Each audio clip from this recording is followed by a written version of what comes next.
রাস্তা দিয়ে হাঁটার সময় কোথা থেকে জানি মেয়েটা এসে কথাটা বলে উঠল। স্যার, আমাকে দেখেন তো পছন্দ হয় কিনা। ওর দিকে আর চোখে তাকিয়ে আবারও হাঁটা ধরলাম। স্যার দেখেন না, পছন্দ হয় কিনা।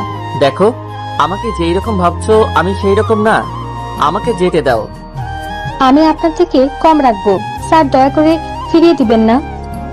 দেখো, আমি তোমার প্রতি আগ্রহী নই, আমাকে জোর করে লাভ নাই। স্যার, আমি কিন্তু এখনো কুমারী আছি, তবুও আপনার কাছে কম দাম রাখবো। মেয়েটার কথার কোনো জবাব না দিয়ে আগের মতো হাঁটা শুরু করলাম। মেয়েটি আবারও আমার পথ আটকে দাঁড়ালো। আপনার যা ইচ্ছে তাই দিবেন, দয়া করে আমাকে ফিরিয়ে দিবেন না, আমার টাকার খুব প্রয়োজন। আমি একবার বলেছি যে তোমার প্রতি আমার আকর্ষণ নেই, তাহলে কেন এত জোর করছো? স্যার, আজ রাতে আমি আপনাকে চরম সুখ দেব, আপনি একবার অনুমতি দিন স্যার। আমি এবার টাল সামলাতে না পেরে মেয়েটার গালে কষিয়ে 2টা থাপ্পড় মারলাম। সমস্যা কি? তোমাকে একবার বলেছি না যে আমি এইরকম না, তাহলে এত জোর করছো কেন? থাপ্পড় খেয়ে মেয়েটা গালে হাত দিয়ে চুপ করে দাঁড়িয়ে আছে, তার চোখ দিয়ে ফোঁটা ফোঁটা অশ্রু ঝরে পড়ছে। স্যার, আমার টাকার খুব দরকার, দয়া করেন একটু আমার উপর। আমি এইবার মেয়েটার দিকে ভালো করে তাকিয়ে দেখি মেয়েটার ফিগারের গঠন মোটামুটি ভালোই, ফর্সা গালে থাপ্পড়ের দেহ মোটামুটি স্পষ্ট বোঝা যাচ্ছে। ওর দিকে ভালো করে তাকিয়ে নিজের ভিতর পশুটা যেন জেগে উঠেছে। ওকে, তাহলে চলো আমার সাথে। মেয়েটা খুশি হয়ে আমার সাথে যেতে লাগলো। আসার সময় 1 প্যাকেট সিগারেট নিয়ে আসলাম। বাসায় এসে চাবি দিয়ে দরজাটা খুললাম। বাসায় কি আপনি একা থাকেন? হঠাৎ করে মেয়েটা প্রশ্ন করে বসলো। চাকরির কাজে বাইরে থাকি, আর বাবা মা গ্রামে থাকে। ও আচ্ছা।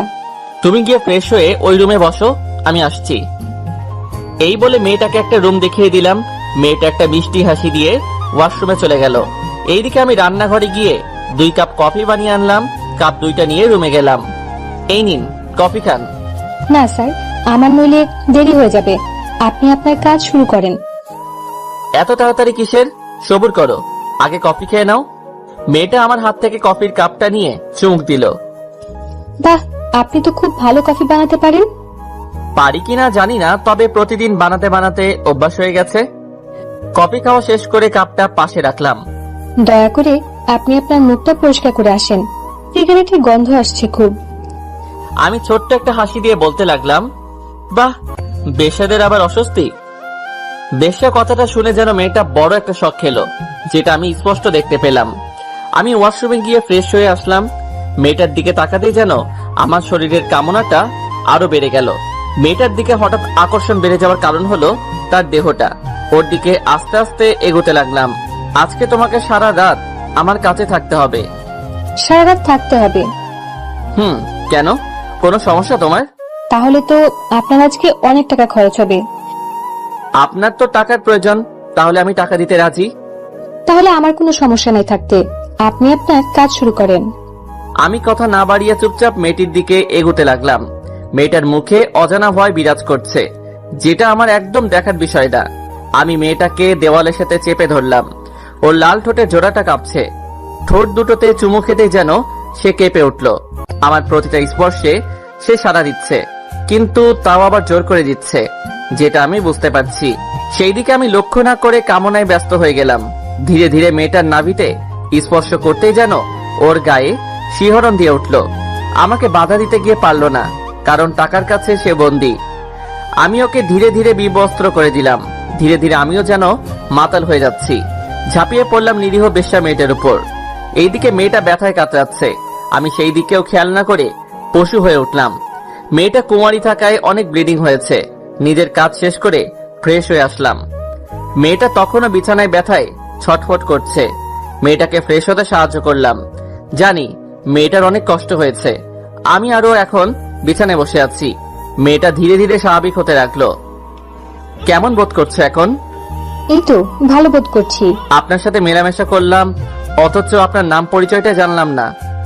জি, আমার নাম নিধি, এবার অনার্স ফাইনাল ইয়ারে পড়ছি। তুমি পড়াশোনা করো? আপনি হয়তো ভাবছেন যে বেশ্যা হয়ে পড়াশোনা করছি কিভাবে। ঠিক তাই। তা আপনার পরিচয় তো কিছুই জানলাম না। আমার নাম ইমন, শুধু এতটুকু জেনে রাখো। আর কোনো পরিচয় নেই আপনার? বাকিটুকু পরে না হয় জেনে নিও। আমিও এক সুন্দর গল্পের সাথে জড়িত, যেটা আজ থেকে আমার জীবনটা পরিবর্তন করে দিয়েছে। জানতে পারি কি সেই গল্পটা আমি? আজ না, আরেকদিন যদি নিয়ে আসেন তাহলে ঠিকই বলবো। আজ খুব ক্লান্ত আমি। আচ্ছা, সেটা তোমার ইচ্ছা, তবে আজ থেকে প্রতিদিন তুমি আমার কাছে আসবে, অন্য কারো কাছে যাবে না। যদি না যাই তাহলে টাকা পাবো কোথা থেকে? আমি তোমাকে মোটা টাকা দিব, তাই বলছি যাবেন না। ওকে, আমি কারো কাছে যাব না।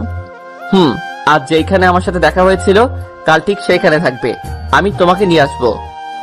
আচ্ছা ঠিক আছে। তুমি বসো, আমি আরেক কাপ কফি নিয়ে আসছি। আচ্ছা। আমি চলে এলাম কফি বানাতে।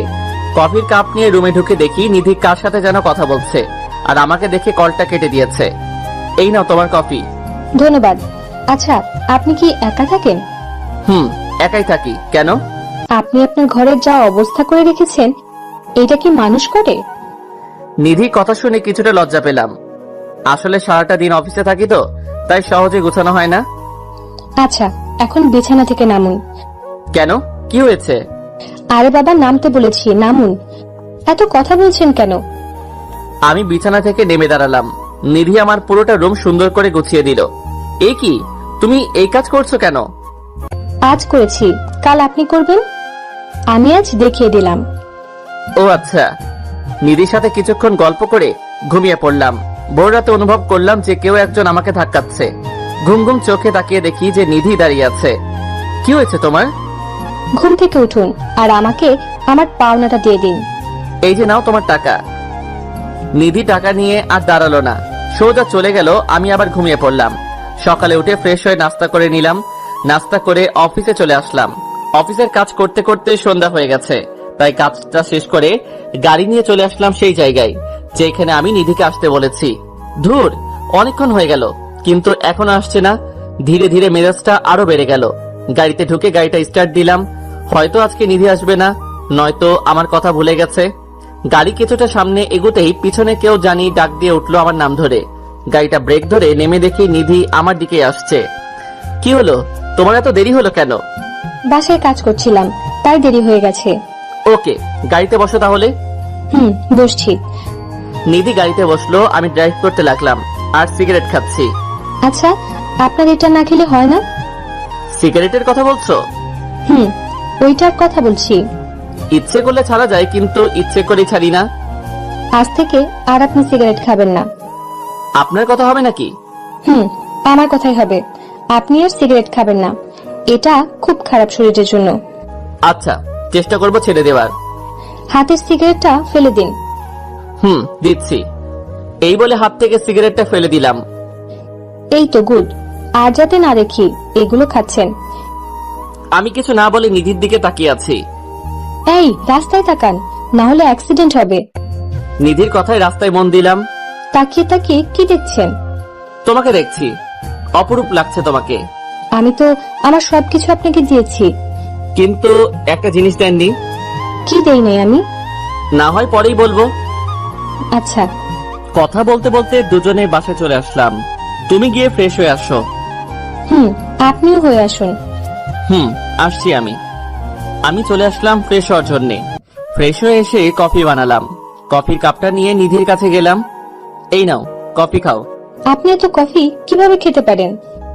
কাপটা হাতে নিয়ে বলল, বাসায় একা থাকি তো, যখন ইচ্ছে বানিয়ে খাই, তাই অভ্যাস হয়ে গেছে। কফি খাওয়া শেষ করলাম দুজনে। নিন, এবার আপনি আপনার কাজ শুরু করেন।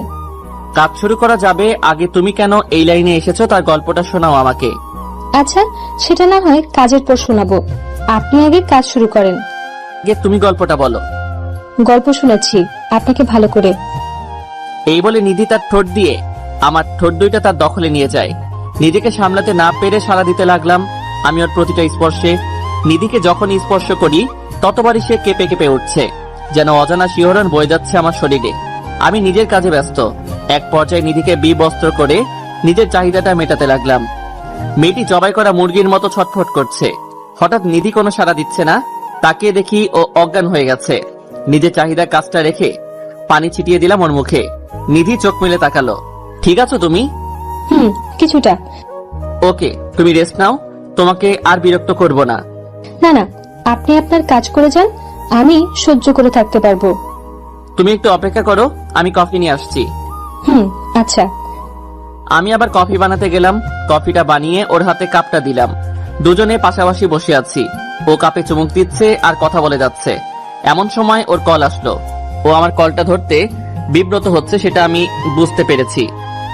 তুমি কলটা ধরো আর স্পিকার অন করে কথা বলো। নিধি কিছু না বলে চুপচাপ আমার দিকে তাকিয়ে আছে। কি হলো, কথা কি কানে যাচ্ছে না? কলটা ধরে স্পিকারটা অন করো। মেয়েটা অনিচ্ছা সত্ত্বেও আমার জোরাজোরিতে বাধ্য হয়ে রিসিভ করলো কলটা। কলটা রিসিভ করতেই একটা বাচ্চা ছেলের আওয়াজ শুনতে পেলাম। আপু, তুমি কই? আজকেও বাসায় আসবে না? আজকে অনেক চাপ রে অফিসে, তুই খেয়ে ঘুমিয়ে যা। না, আমি তোমাকে ছাড়া খাবো না, তুমি আসলে খাবো। তুই এখনো কিছু খাস নাই? না, তুমি না আসলে আমি খাবো না। একটু বোঝার চেষ্টা কর ভাই, আমি কাজে আছি, ফিরতে ফিরতে সকাল হয়ে যাবে। আমি তোমার সাথে আর কথা বলবো না, তুমি মায়ের সাথে কথা বলো। কিরে নিধি, তুই আজকেও কি বাসায় আসবি না? কি করে আসি আমি, চাপ অনেক, আসা সম্ভব হবে না। তুই ছাড়া যে অপু খাবার খাবে না। তুমি ওকে একটু বুঝিয়ে শুনিয়ে খাইয়ে দাও। চেষ্টা করেছি অনেক, কিন্তু পারছি না। তুমি ওকে মোবাইলটা আবার দাও। বলো আপু। লক্ষ্মী ভাই আমার, আজকে খেয়ে নে, কাল আমি থাকবো তোর সাথে, আর তোর জন্য অনেক চকলেট কিনে আনবো।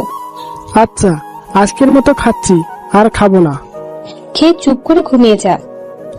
আচ্ছা আপু, মায়ের সাথে কথা বলো। কিরে, কিছু বলবি? তুই কি কিছু খেয়েছিস? খেয়েছি আমি, তোমরা খেয়ে ঘুমিয়ে যাও। আচ্ছা, সকালে তাড়াতাড়ি চলে আসিস। আচ্ছা, আসবো। নিধি কল কেটে দিল। পাশে বসে থাকা আমি পাথর হয়ে বসে রইলাম। খেয়াল করলাম ওর চোখের কোণে পানি। রাতে খাবার খেয়েছো? খেয়েছি। আমার দিকে তাকাও। নিধি আমার দিকে একবার তাকিয়ে চোখ নামিয়ে ফেললো। তোমার চেহারায় বলে দিচ্ছে তুমি কিছু খাওনি, তাহলে মিথ্যে বলেছো কেন? নিধি চুপ করে রইল। 1 মিনিট অপেক্ষা করো, আমি আসছি। কই যাবেন আপনি? একটু আসছি, তুমি বসো। এই বলে আমি রান্নাঘরে এসে কিছু খাবার বেড়ে নিলাম নিধির জন্য। খাবারটা নিয়ে রুমে গেলাম। আমার হাতে খাবার দেখে নিধি কিছুটা অবাক হলো। অবাক হওয়ার কিছুই নেই, তোমার জন্য খাবার এনেছি।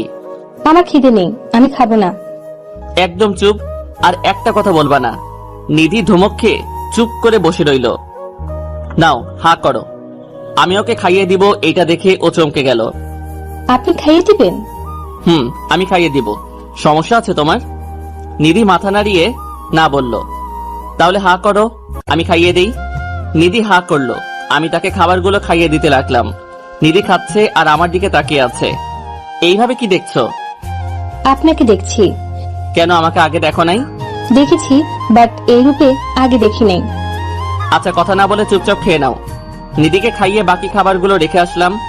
এইবার বলো, তুমি কেন এই পথে নেমেছো? এই প্রশ্ন করার পর নিধি কিছুটা কষ্ট পেলাম, সেটা আমি বুঝতে পেরেছি স্পষ্ট। কি হলো, বলবা না? শুনতে চান আমার গল্প? তাহলে শুনুন। আমার জীবনে কোনো অভাব ছিল না, ভাবিনি কোনোদিন শরীর নিয়ে ব্যবসা করব। আমার বাবার অঢেল সম্পত্তি ছিল। বাবা মারা যাওয়ার পর থেকে চাচারা সব কেড়ে নিয়ে আমাকে আর আমার ভাই আর আমার মাকে রাস্তায় বের করে দেয়। ইদানিং আমার ভাই কঠিন অসুখে ব্যস্ত, তার চিকিৎসার জন্য অনেক টাকা প্রয়োজন। মায়ের সামর্থ্য নেই টাকার জোগাড় করার, তাই বাধ্য হয়ে ভাইয়ার জন্য এই পেশাটা গ্রহণ করলাম। নিধি এগুলো বলছে আর কাঁদছে। কেন জানি না, আজ ওর কথা শুনে আমার কাছেও খারাপ লাগছে। আমি ওর চোখের পানি মুছে দিলাম। আজ থেকে তোমার ভাইয়ের চিকিৎসার ব্যবস্থা আমি করে দিব, দায়িত্ব নিলাম আমি। নিধি আমার দিকে হা করে তাকিয়ে আছে। আমি ভেবে বলছি, আমি নিলাম তোমার ভাইয়ের দায়িত্ব। নিধির চোখ দুইটা কৃতজ্ঞতায় সজল হয়ে উঠল। সে হঠাৎ আমাকে জড়িয়ে ধরল আর কাঁদছে। আপনি আমার জন্য এত কিছু করবেন? এত কিছুই কই হলো, এইবার আমাকে ছেড়ে দাও। নিধি আমাকে ছেড়ে দিল। কাল থেকে তুমি আর এইসব কাজে আসবে না, আর বাসায় নিজের পরিবারকে সময় দিবা। আপনার কাছে না আসলে তো টাকা দিবেন না। তোমাকে আমি টাকা দিব, তাই তোমার আশা লাগবে না। আর নিজের পড়াশোনাটা চালিয়ে যাও। আচ্ছা। আর আজ থেকে আমাকে তুমি করে বলতে হবে, পারবে না বলতে? পারবো। আচ্ছা, তোমার নাম্বারটা দাও, সময় হলে কল দিব। আচ্ছা, দেব। এইভাবে নিধির সাথে কিছুক্ষণ কথা বললাম, বলেই দুজনে ঘুমিয়ে পড়লাম। সকাল ভোরে ভোরে আমি ঘুমে থাকতেই নিধি চলে গেল। সকালে উঠে ফ্রেশ হয়ে নাস্তা করে নিধিকে কল দিলাম। হ্যালো, কে বলছেন? আমি ইমন বলছি। বলো। এই তুমি যাওয়ার সময় আমার কাছ থেকে বলে যাওনি কেন? দেখলাম তুমি ঘুমে, তাই আর দেখি নাই। নিজের পাওনাটা নিবে না? ওইটা না হয় আমার ভাইয়ের জন্য জমা থাকুক। ও আচ্ছা। নাস্তা করেছো? করেছি, তুমি করেছো? করেছি। এখন কলেজে যাচ্ছি। ওকে, সাবধানে যেও। তুমিও সাবধানে অফিসে যেও। বাই। Okay bye. কলটা কেটে দিয়ে অফিসের জন্য রেডি হয়ে অফিসে চলে আসলাম। কাজ করতে করতে দুপুর হয়ে গেছে। এমন সময় নিধির কল আসলো। বলো নিধি। এই, দুপুরে কিছু খেয়েছো? না, পরে খাবো। তুমি খেয়েছো? খেয়েছি। তুমি খাওনি কেন? পরে খাবো, কাজ করছি তাই। ওকে, দ্রুত খেয়ে নিবা। খাবো। আজকে তোমার আর আমার বাসায় আসার প্রয়োজন নেই, তুমি বাসায় থেকো। আচ্ছা, থাকবো। Okay bye. কল কেটে দিয়ে অফিসের কাজে মন দিলাম। কাজটা শেষ করে বাসায় ফিরে আসলাম। রাতের খাবার খেয়ে নিলাম। ঘুমানোর জন্য প্রস্তুতি নিয়ে ঘুমিয়ে পড়লাম। এই কি নিধি, তুমি হঠাৎ বাসায়? তোমাকে ইনভাইট করতে এসেছি। আমাকে ইনভাইট করতে এসেছো? কিসের জন্য? আগামী পরশু আমার বিয়ে, তার ইনভাইট। নিধির কথা শুনে যেন আকাশ থেকে পড়লাম। আমিও যে নিধিকে মনে মনে অনেকটাই ভালোবাসি, হয়তো প্রকাশ করা হয়নি, তাই বলে নিধি বিয়ে করবে? এসব কি বলছো তুমি? তোমার বিয়ে মানে? আমার বিয়ে মানে আমার বিয়ে। তাহলে আমার কি হবে? তোমার কি হবে মানে? আমিও যে তোমাকে খুব ভালোবাসি। কি? তুমি আমাকে ভালোবাসো? অনেক ভালোবাসি তোমাকে। তোমাকে ছাড়া থাকা যে অসম্ভব। তাহলে সেটা প্রকাশ করলে না কেন? তোমাকে হারানোর ভয়ে। যদি তোমাকে হারিয়ে ফেলি তাই। এখন তো আমাকে হারিয়ে ফেলেছো, কয়দিন পর আমি আরেকজনের বউ হব। না প্লিজ নিধি, এমনটা করো না। আমি যে অসহায় হয়ে যাব। নিধি কিছু না বলে হাঁটতে লাগলো।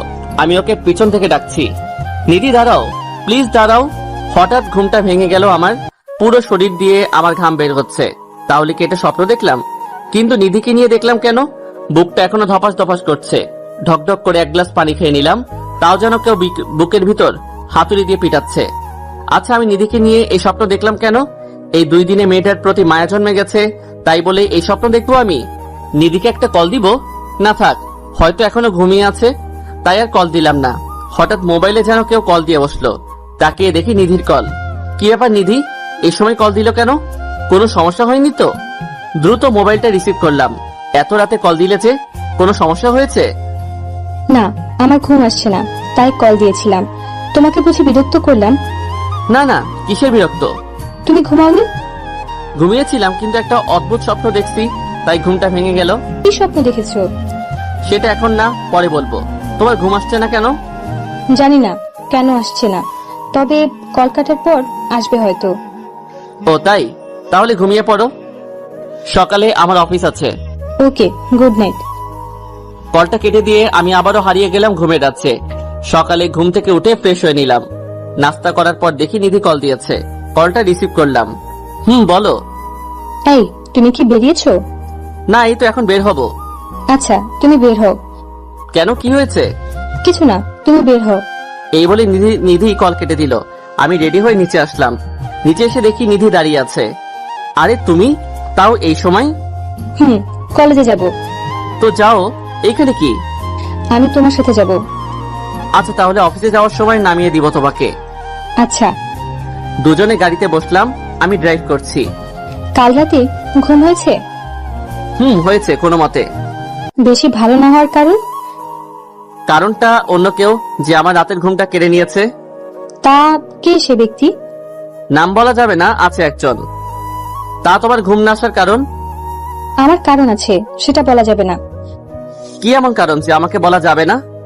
এখন না, পরে বলবো। আচ্ছা, হঠাৎ আমার সাথে কলেজে যাবার কারণ? কোনো কারণ নেই, এমনি যাচ্ছি। তা কাল কি স্বপ্ন দেখেছো, তা তো বলবে না? সেটা বলে দিলে তো মনের কথা বলা হয়ে গেল। মানে বুঝলাম না। না কিছু না, এমনি। এখন গাড়ি চালান। আমি কথা না বলে ড্রাইভ করতে লাগলাম। নিধিকে কলেজে নামিয়ে দিয়ে আমি চলে আসলাম অফিসে। আজ অফিসে কাজ কম, তাই বসে বসে রেস্ট নিচ্ছি। হঠাৎ দেখি নিধি আমার ক্যাবিনে ঢুকলো। ওর দিকে তাকিয়ে আছি হা করে। আরে নিধি, তুমি এইখানে? আমার অফিস চিনলে কেমনে? আর এইখানে এসেছো কেন? আরে স্যার, কি বলছেন? আমি ফারিহা, নিধি না। ফারিয়ার কথায় ঘোরটা কেটে গেল। তাকিয়ে দেখি ফারিয়ার সামনে দাঁড়িয়ে আছে। ও তুমি? আসলে সরি, আমি বুঝতে পারি নাই। ওকে স্যার, সমস্যা নাই। তা কোনো সমস্যা আছে? স্যার, ফাইলটা কিছু সমস্যা করেছে, একটু দেখেন তো। কই দাও ফাইলটা। ফারিয়ার কাছ থেকে ফাইলটা নিয়ে ওকে বুঝিয়ে দিলাম। ওকে স্যার, তাহলে আমি যাই। ওকে যাও। আচ্ছা, আমি ফারিয়াকে নিধি মনে করলাম কেন? সব জায়গায় কেন যেন আমি নিধিকে দেখতে পাই। অফিসের কাজ শেষ করে বাসায় ফিরে নিজের জন্য কিছু রান্না করলাম। এমন সময় নিধির কল আসলো। এ কি করো? কি আর করবো, রান্না করছি। রান্না করতে বুঝি কষ্ট হয়? কেন, তুমি করো নাই কোনোদিন? না, মা সবসময় রান্না করে, তাই আমার করার প্রয়োজন নেই। আমার তো মা নেই এইখানে, তাই আমি নিজে রান্না করছি। ওকে, তাহলে খাওয়ার পর কল দিও আমাকে। ওকে দিব। কলটা কেটে দিয়ে খাবারটা খেয়ে শুয়ে রইলাম, আর পাশাপাশি মোবাইল টিপছি। আবার নিধি কল দিল। বলো। তোমার কি খাওয়া এখনো হয়নি? হয়েছে, আর এখন মোবাইল টিপছি।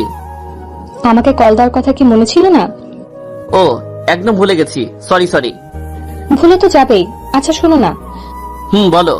আপু আর মা তোমাকে দেখতে চায়। তা কিভাবে দেখা করব? আমার তো অফিস আছে। না, আমি কোনো কিছু শুনতে চাই না, তোমাকে আসতেই হবে কাল। কাল আসতেই হবে? আমি কাল কলেজে যাব না, আর তুমি কাল আমাদের বাসায় আসবে। আমি তো ঠিকানা জানি না। আমি মেসেজ করে পাঠিয়ে দেব তোমাকে। আচ্ছা ঠিক আছে, আসবো।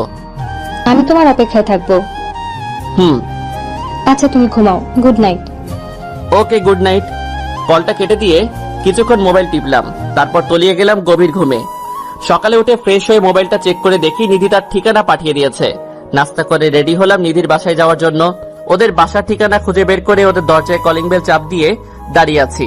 একটু পর একজন মহিলা এসে দরজাটা খুলে দিল। কে আপনি? আর কাকে চাই? ইয়ে মানে নিধি নামের কেউ থাকে এখানে? তোমার নাম কি ইমন? জি, আমার নাম ইমন। ও, তাহলে তুমি ইমন। আসো বাবা, ভিতরে আসো। আমি মহিলার পিছন পিছন ভিতরে ঢুকলাম। আমি সোফাতে বসে আছি, এমন সময় একটা ছেলে আসলো আমার কাছে। ভাইয়া, আপনি এসেছেন? জানেন, আপনার জন্য এতক্ষণ ধরে অপেক্ষা করছি। তোমার নাম অপু? কেন, তুমি আমাকে চিনো না? তোমাকে তো আগে দেখি নাই, তাই চিনতেও পারি নাই। জানো, আমি তোমার নামে আপুর কাছে অনেক কিছু জেনেছি। তা কি জেনেছো? তোমার নামে অনেক সুনাম করেছে আপু। তাই নাকি? তা তোমার আপু কই? আপু তো ওর রুমে।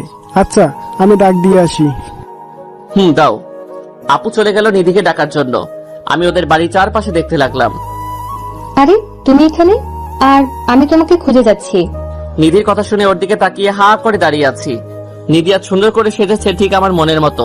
নীল কালার একটা ড্রেস, চোখে কাজল, আর ঠোঁটে হালকা লিপস্টিক। ওকে দেখতে দারুণ লাগছে। এই কি হলো তোমার? নিধি ধাক্কা খেয়ে ধ্যান ভেঙে গেছে। ওর দিকে তাকিয়ে আছি। আমার ডায়াবেটিস হয়েছে মনে হয়। তোমার ডায়াবেটিস হয়েছে কখন আর কিভাবে? এত সুন্দর আর মিষ্টি করে সাজলে তো ডায়াবেটিস হবেই। হ্যালো মিস্টার, আমি আপনার ডায়াবেটিসের জন্য সাজিনি, সেজেছি ঘুরবে বলে। তুই ঘুরতে যাবে আজকে?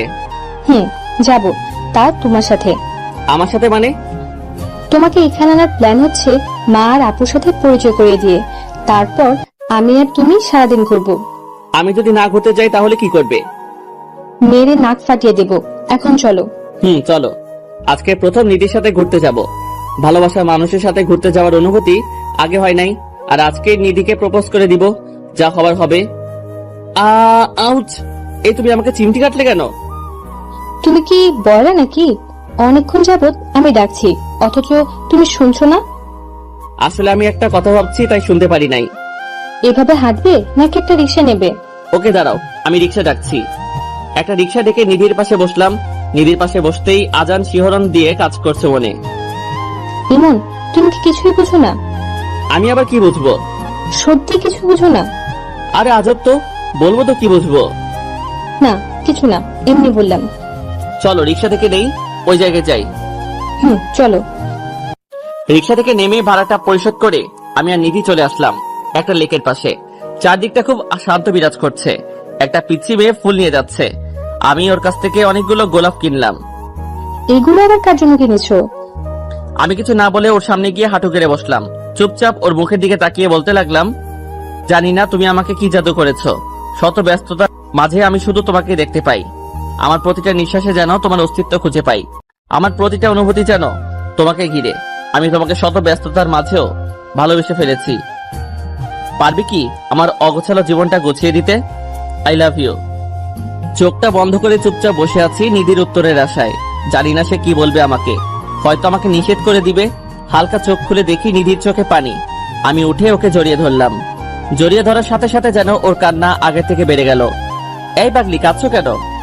এই কান্না কষ্টের নয়, বরং খুশির। কোনোদিন আমাকে ছেড়ে যাবে না তো?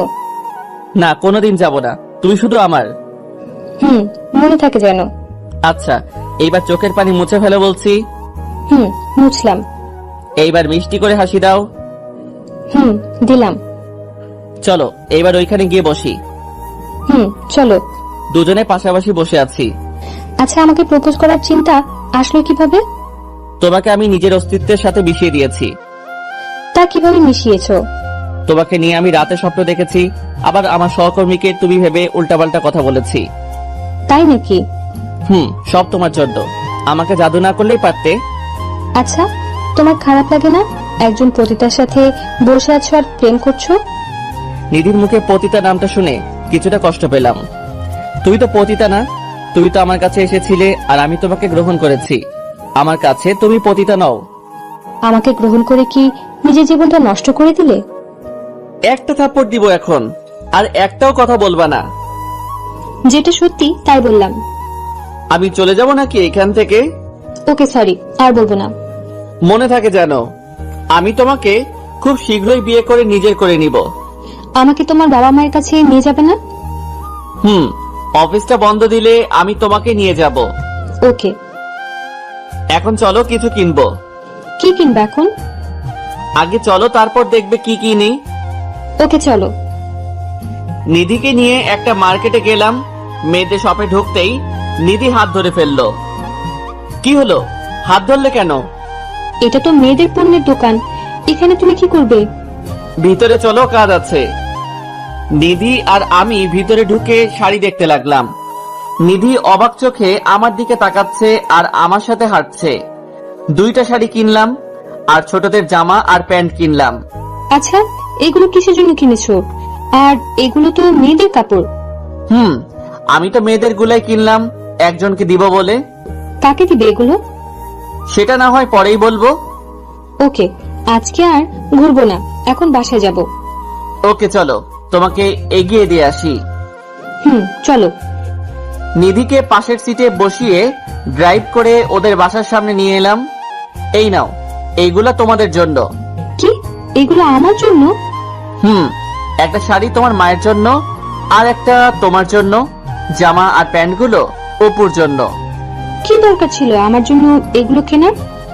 চুপচাপ এইগুলো নাও, আমাকে আবার যেতে হবে। সাবধানে যেও। ওকে, বাই।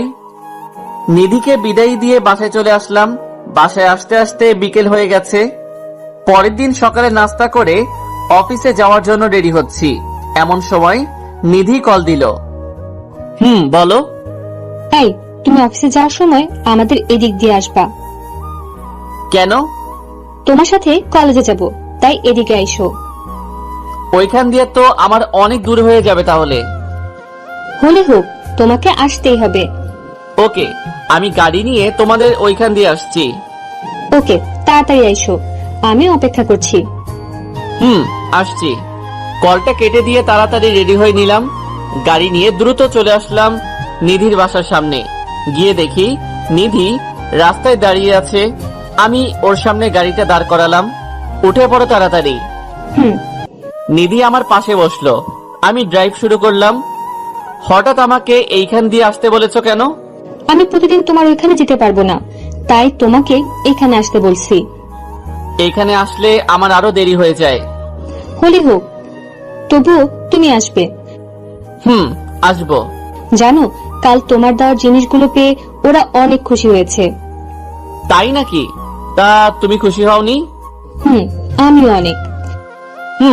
তোমার কলেজে এসে গেছে, এখন নামো। সাবধানে যেও, বাই। Okay, by. অফিসে এসে কাজ করতে লাগলাম।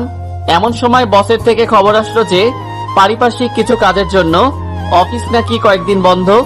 অফিসের কাজ শেষ করে বাসায় ফিরে রান্না করছি, এমন সময় মা কল দিল। হ্যাঁ মা, বলো। কি রে বাবা, কেমন আছিস? এই তো ভালো, তুমি আর বাবা কেমন আছো? এই তো ভালো। তা আমাদের তো ভুলেই গেছিস। ধুর, কি যে বলো না, তোমাদের কি ভোলা যায়? সেই কবে যে মায়ের সাথে দেখা করছিলি, এরপর তো আর দেখা করলি না। মা, তুমি জানো ব্যস্ত থাকি খুব, তাই আসতে পারি না। তবে অফিস বন্ধ দিয়েছে। তাহলে গ্রাম থেকে ঘুরে আয়। না মা, মাত্র কয়েকদিন বন্ধ, আসাটা ঠিক হবে না। আমি কিছু শুনতে চাই না, তুই কাল সকালে বাসে উঠবি ব্যাস। ওকে, দেখি। না, কোনো দেখা দেখি নাই, তুই কাল আমার কাছে আসবি। আচ্ছা, আসবো। তা অফিস থেকে মনে হয় মাত্র ফিরেছিস, তাই না? এখন আসলাম। কিছু খেয়েছিস? না, এখন খাবো, রান্না প্রায় শেষ। ওকে, খেয়ে নে, পরে কথা বলবো। ওকে, আল্লাহ হাফেজ। কল কেটে দিয়ে কিছু খাবার খেলাম। খাওয়ার পর নিধির কল আসলো। বলো। কিছু বলবো না, শুধু শুনবো এখন। কি শুনবা? তুমি যা বলবে তাই শুনবো। কাল আমার সাথে যেতে পারবে? কোথায় যাব? কাল আমি গ্রামে যাব, আমার সাথে যেতে পারবে? যাব। তুমি কখন যাবে? যাব সকালে। তুমি আন্টিকে রাজি করাতে পারবে? আরে, আমি মাকে বললে মা আর না করবে না। ওকে, তাহলে কাল রেডি থাইকো, আমি তোমাকে নিয়ে যাব। জানো আমি তোমার কথায় কত খুশি হয়েছি? না, জানি না, বলো কতটা খুশি হইছো? অনেক খুশি হয়েছি, যা বলে বোঝানো সম্ভব না। থাক, বেশি খুশি হইও না, পরে কাঁদতে হবে। তাও ঠিক। আচ্ছা বাই, পরে কথা বলবো। ওকে, বাই, লাভ ইউ। এইভাবে কেটে গেল রাতটি। পরের দিন সকালে নাস্তা করে রেডি হয়ে নিলাম বাড়িতে যাওয়ার উদ্দেশ্যে। রেডি হয়ে গাড়ি নিয়ে বেরিয়ে পড়লাম নিধির বাসার উদ্দেশ্যে। অনেকক্ষণ হয়ে গেল মহারানীদের বাসার নিচে অপেক্ষা করছি। মহারানী সেজে আসলো, ওকে দেখে আমি অবাক হয়ে দাঁড়িয়ে আছি। এত সেজে আসার কারণটা আমার অজানা। এত কি দেখছো আমাকে? এইভাবে তো আমাকে প্রেমের ফাঁদে ফেলেছো। তাই? তা আমাকে কেমন লাগছে? সেটার বর্ণনা দেওয়ার জন্য আমার দাঁত নেই। কেন? তোমাকে অনেক সুন্দর লাগছে। এখন চলো। আসছি।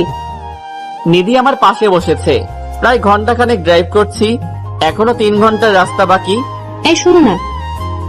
বলো, শুনছি। আমার অনেক বমি পাচ্ছে, শরীরটা খুব ক্লান্ত লাগছে। মেডিসিন কিনে দিব নাকি? না, আমি একটু কাত হয়ে ঘুমাবো। কাত হয়ে গাড়ির মধ্যে কিভাবে ঘুমাবা? তুমি ড্রাইভ করো, আমি তোমার কোলে ঘুমাচ্ছি। ওকে, ঘুমাও। নিধি আমাকে শক্ত করে চেপে ধরে আমার কোলে ঘুমিয়ে গেল। এইদিকে আমি আমার মতো ড্রাইভ করছি আর নিধির মাথায় হাত বুলাচ্ছি। 3 ঘন্টা পর আমি আমার গ্রামের বাড়িতে আসলাম। এইদিকে নিধি এখনো ঘুমিয়ে আছে। এই নিধি, উঠো। কি হয়েছে? ডাকছো কেন? আমরা চলে আসছি, তুমি উঠে পড়ো। না, আমি ঘুমাবো, আমার খুব ক্লান্ত লাগছে। এই যে ঘরে গিয়ে ঘুমাবা, এখন চলো। এই বলে আমি নিধিকে উঠিয়ে দিলাম কোল থেকে। কচু, তোমার জন্য ঘুমাতে পারলাম না ঠিক করে। আমি আর নিধি বাসার সামনে এসে কলিং বেল চাপ দিলাম। মা এসে দরজা খুলে দিল। আমি সোজা গিয়ে মাকে জড়িয়ে ধরলাম। মা আমাকে দেখে কেঁদে দেয়। মা, তুমি কাঁদছো কেন? দেখো না, আমি এসে গেছি। আমাদের কথা বুঝি তোর মনে পড়ে না? পড়লে কি আর আসা যায়? এত ব্যস্ততা আমাকে দেখাতে আসিস না। বাহিরে দাঁড়িয়ে রাখবা নাকি ভিতরে যেতে দিবা? আয়, ভিতরে আয়। আমি আর নিধি ভিতরে গেলাম। কি রে, মেয়েটা কে? এই, কি হলো? মাকে সালাম করো। করছি। বাহ, মেয়েটা তো দারুণ মিষ্টি। তা মেয়েটা কে রে? মা, মানে ও হচ্ছে। থাক, আর বলতে হবে না, আমি বুঝতে পেরেছি। আমার ঘরের বউকে এইভাবে এনেছিস কেন? এই বলে মা আমার কান ধরলো। মা ছাড়ো, লাগছে আমার। তুই একটু বিয়ে করে আনতে পারতি, ওকে এইভাবে এনেছিস কেন? বিয়ে করব সামনে, এখন না। আচ্ছা, তোরা গিয়ে রেস্ট নে, আমি তোদের খাবার ব্যবস্থা করছি। আচ্ছা। আমি নিধিকে নিয়ে আমার রুমে চলে আসলাম। এটা তোমার রুম? এইটাই আমার রুম। বাহ, খুব গোছানো রুম তোমার, ঠিক তোমার মতো। তোমার ক্লান্তি ভাবটা কি আছে নাকি চলে গেছে? শাশুড়ি মাকে দেখে একদম চলে গেছে। ওকে, তুমি ফ্রেশ হয়ে আসো। হুম। নিধি চলে গেল ফ্রেশ হতে। আমি শুয়ে আছি, নিধি ফ্রেশ হয়ে আসলো, আমি গেলাম ফ্রেশ হতে। মা খাবার খাওয়ার জন্য ডেকে গেছে, দুজনে চলে গেলাম খাবার খাওয়ার জন্য। মা, বাবা কোথায়? তোর বাবা বাজারে গেছে। ফিরবে কখন? এই তো কিছুক্ষণের মধ্যে ফিরবে। ও, আমরা কি এবার তোর বিয়ে নিয়ে কথা বলতে পারি? পাগল নাকি? আগে আমি সেট আপ হয়ে নেই, তারপর না হয় ভাবা যাবে এইগুলা নিয়ে। সেটা অনেক হয়েছিস, এবার বিয়েটা কর।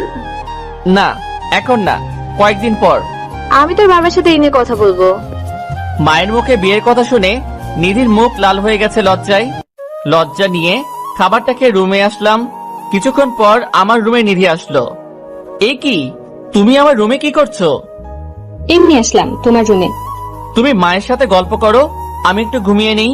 মা তো কি জানি কাজ করছে, কাজ শেষ হলে আমি যাব মায়ের কাছে। তা আমার পরিবারকে কেমন লাগছে তোমার? খুব ভালো লাগছে, সবাই খুব মিশুক। ওকে, আমি ঘুমাবো। আমিও তোমার বুকের উপর ঘুমাবো। পাগল নাকি? কেউ হঠাৎ করে রুমে আসলে কি করবে? কেউ দেখবে না, আমাকে ঘুমাতে দাও। পরে দিব, এখন মায়ের কাছে যাও। যাচ্ছি। নিধি চলে গেল মায়ের কাছে, আর আমি তলিয়ে গেলাম গভীর রুমে। ঘুম থেকে অনুভব করলাম কেউ একজন আমাকে ধাক্কাচ্ছে। ঘুম ঘুম চোখে তাকিয়ে দেখি নিধি দাঁড়িয়ে আছে। কি হয়েছে, ধাক্কাচ্ছ কেন? এই, অনেকক্ষণ ঘুমিয়েছো, এখন উঠে পড়ো। আর একটু ঘুমাতে দাও আমাকে। না না, দেখো রাত হয়ে গেছে, এখন উঠে পড়ো। ধুর, তোমার জন্য ঘুমাতেও পারলাম না। এখন ফ্রেশ হয়ে আসো। যাচ্ছি। ফ্রেশ হয়ে এসে মায়ের বানানো গরম গরম পিঠা খেলাম। পিঠা খাওয়ার পর ছাদে বসে আছি দোলনায়। এমন সময় পিছন থেকে কেউ কাঁধে হাত রাখলো। পিছনে তাকিয়ে দেখি নিধি দাঁড়িয়ে আছে। দাঁড়িয়ে আছো কেন? বসো এখানে। তা একা একা কি করছো? এমনি বসে আছি। তা তুমি আসলে যে? তোমাকে খুঁজে বেড়াচ্ছি আমি, তাই ভাবছি যে তুমি এখানে আছো। অনেকদিন পর গ্রামে আসায় মনটা খুব ফ্রেশ ফ্রেশ লাগছে। কাল আমাকে একটু গ্রাম দেখতে নিয়ে যাবে? যাব। হাত সরাও, আমি তোমার কোলে মাথা রেখে ঘুমাবো। ঘুমাও। নিধি আমার কোলে শুয়ে আছে, আর আমি তার মাথায় বিলি কেটে দিচ্ছি। আচ্ছা, আমরা কবে ঢাকা ফিরবো? এই তো 2 দিন পর। মাকে ছেড়ে যেতে খারাপ লাগছে আমার। বিয়ে করে বউ করে আনলে মাকে নিজে করে নিও। আমি তোমাকে এখনই নিজের আপন করে নিয়েছি। তুমি যে আমার জীবনে আসবে তা আমি কোনোদিন কল্পনা করি নাই, আর এতটা ভালোবাসবো তা আমার কল্পনার বাহিরে। আমারও ঠিক এই অবস্থা। এই, তুমি কি ঘুমাচ্ছ? তোমার কোলে মাথা রাখার পর ঘুম পাচ্ছে অনেক। তাহলে উঠে রুমে যাও, ঘুমিয়ে পড়ো। না, আমি এখানে আর তোমার কোলে ঘুমাবো। ধুর, পাগলের মতো কথা বাদ দিয়ে এখন উঠো। তোমার জন্য ঘুমাতেও পারি না ঠিক মতো। কোলে এখন না, পরে ঘুমাইও। এখন রুমে যাও। যাচ্ছি। নিধি চলে গেল রুমে। আমি কিছুক্ষণ ছাদে বসে রুমে চলে আসলাম। এসে দেখি পাগলিটা আমার রুমে ঘুমিয়ে গেছে। রুমে এসি চলছে, রুমটা অনেক ঠান্ডা হয়ে গেছে। ওর শরীরে কাঁথাও নেই, তাই একটা কাঁথা ওর শরীরে দিয়ে দিলাম। ও ঘুমের ঘোরে আমার হাতটা ধরে রেখেছে।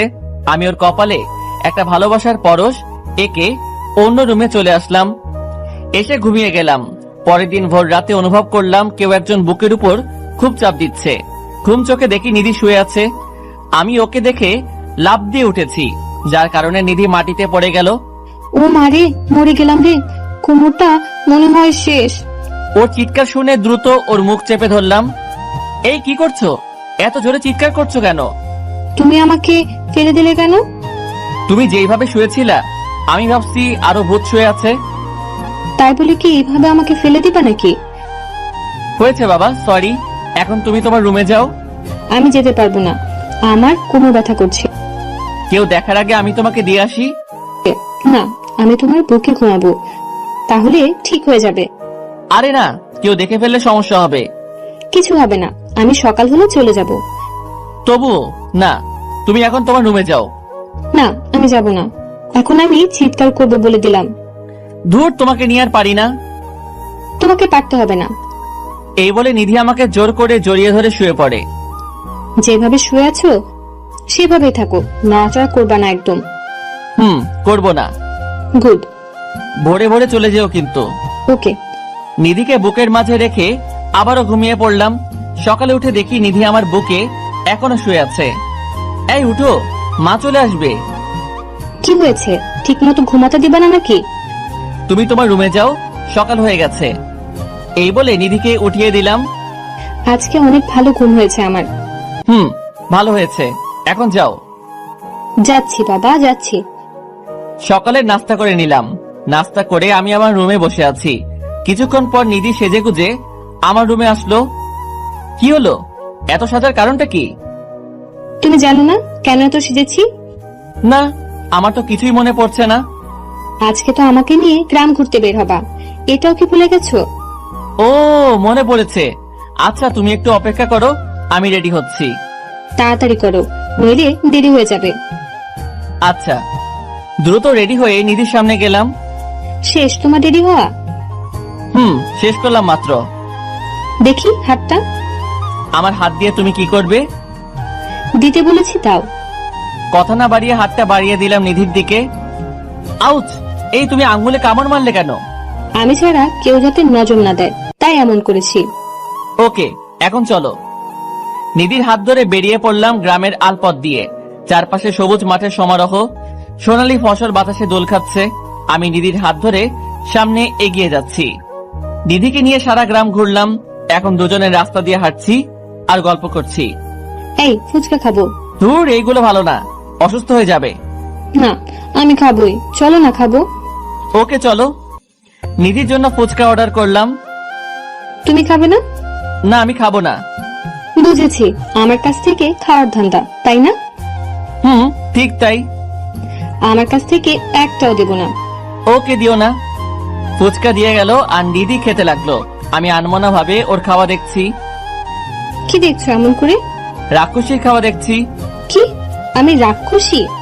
আরে না না, আমি তোমাকে বলি নাই, বলেছি ওই পাশের দেশ ভারতের একটা মেয়েকে। আমাকে বোকা বানিয়ে লাভ নাই। বুঝছি, তুমি অনেক চালাক। এখন খাও তুমি। তুমি হা করো, আমি তোমাকে খাইয়ে দেই। না, আমি খাবো না। হা করতে বলেছি আমি। করলাম। হা করতে নিধি আমার মুখে একটা ফুচকা ঢুকিয়ে দিল।